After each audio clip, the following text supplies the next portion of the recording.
So this is the second part of the chapter on global economic flows.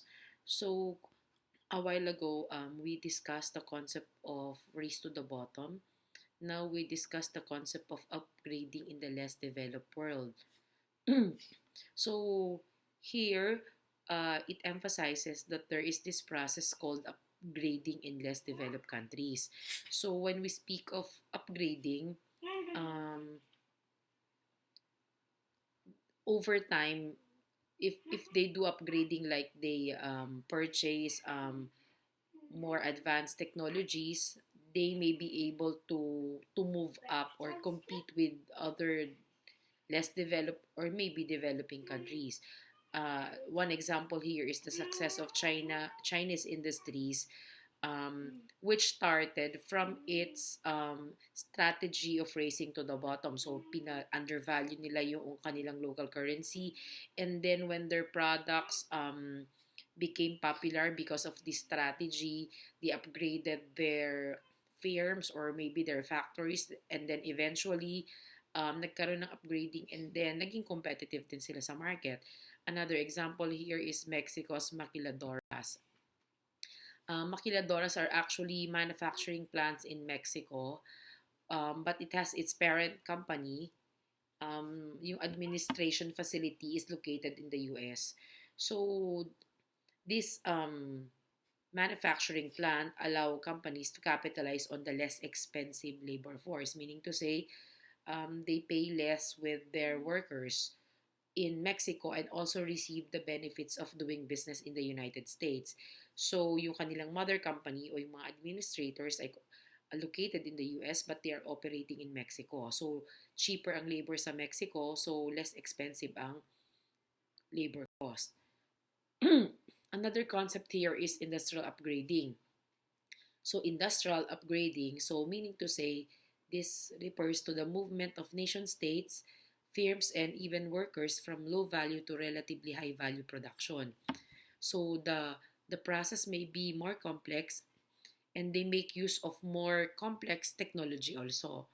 And then, the idea here is that you upgrade your workers, you upgrade their skills, and also you upgrade the technologies that they will be using for production purposes. So another concept here is outsourcing. So outsource, tina-transfer mo yung activity na once na pine-perform ng entity dun sa home country na yon sa iba pang mga countries in exchange of money. Or pwede rin naman, merong isang entity, for instance, si LSU.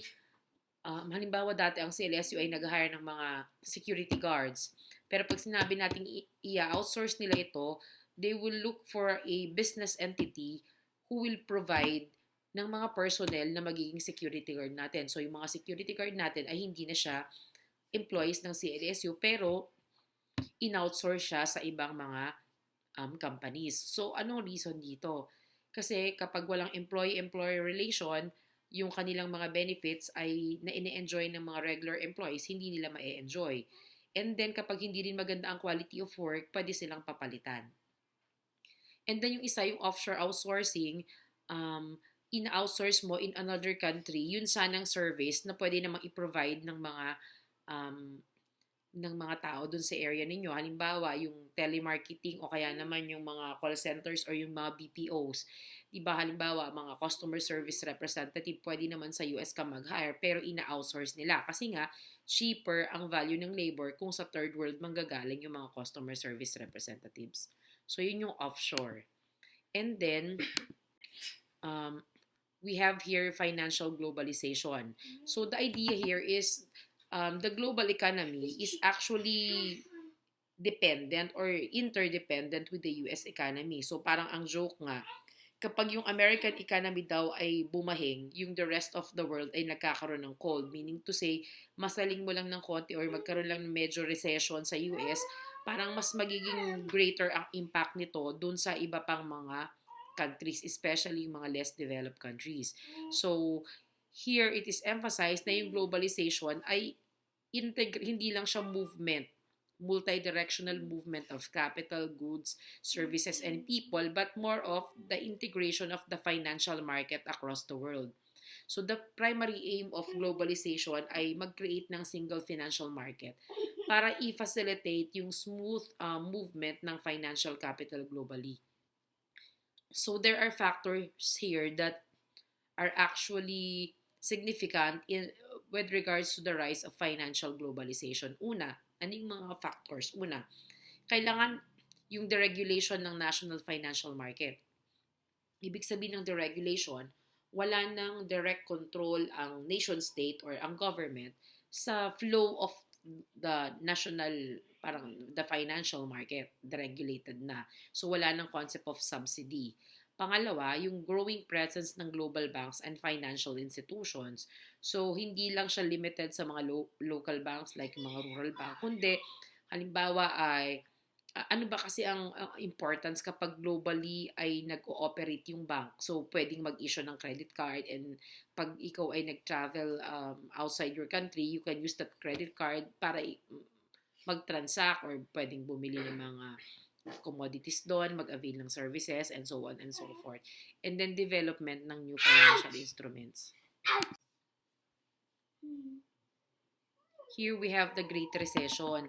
Yung recession kasi, ito yung economic downturn from 2007 to 2009. So parang nagkaroon ng US housing bubble tapos nagkaroon ng global financial crisis. Kasi nung time na yon parang ang taas ng employment rate.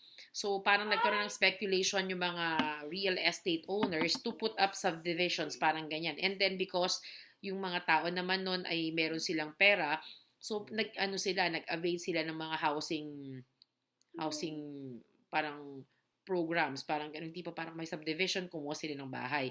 Kaya lang nagkaroon ng global financial crisis. Ang nangyari ay nawalan ng trabaho itong mga US workers na ito. And then, anong naging resulta? Binalik nila, hindi nila mabayaran yung mortgage. So, binalik nila sa mga developers yung mga kinuha nila. And then, na-exacerbate nito yung economic problem. So, nagkaroon ng economic recession. Pero ang sinasabi, ito yung the Great Recession ng 2007 to 2009, ito yung pinaka-severe na economic recession sa US na mas grabe pa siya sa Great Depression noong 1930. And then, we move now to the concept of consumption. Ang consumption daw ay complex siya. Kasi bakit? Meron siyang mga elements. Meron kang object, yung commodity. Meron kang consumer, you have consumption process, at meron ka rin consumption sites. So we have two concepts here. Meron kang hyperconsumption and hyperdebt. Actually, these two terms are related. In hyperconsumption, you buy more than what you can afford. So anong ginagawa mo para mabili mo yun? Hindi mo naman siya ma-afford. So you engage into hyperdebt, meaning owning more than one will be able to pay. So gagamit ka ng credit card pero you know for a fact na yung resources mo for that month ay hindi naman talaga enough para bayaran yung mga inutang mo. So ang tendency parang nagiging ano lang siya, parang chain. Mag-a-add ka na naman ng panibagong mga parang lending institutions o pwedeng loan sharks para mapagtakpan mo yung utang mo because of your hyperconsumption. So here naman, meron kang consumer objects. Sabi ko nga, ito lang yung mga commodities. Service naman, kinukonsume natin, we have to pay. Halimbawa, papadentist ka, yun. Service yun. And then consumer, these are the people who are spending more and more because of maybe the culture ideology of consumerism. And then meron kang consumption process. So sinasabi lang, paano ba nagaganap yung consumption. So meron ka munang goods, services, and then final use ng mga taong bumibili nito. And then, ano yung mga consumption sites? Ito yung mga areas, pwedeng online or hindi online, kung saan nagkukonsume ang mga tao. Like, paborito natin, mga shopping malls, fast food restaurants, pwedeng mga clothing chains, pwedeng mga stores like Walmart, pwedeng Disney-like theme parks, mga casino, hotel, website, mga ganun. And then, we have here the global resistance.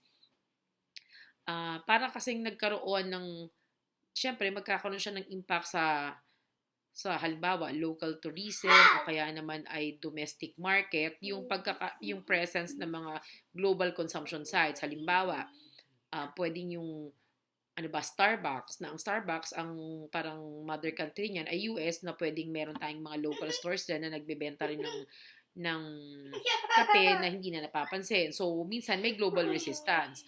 So, parang may global resistance dahil nagkakaroon ng hyperconsumption. We consume things that we do not actually need. So, parang minsan nababaon tayo sa utang, nagkakaroon ng hyperdebt because of this. And then, hindi lang yun. Pwedeng namamatay din yung local economy. Okay, I think that would be all.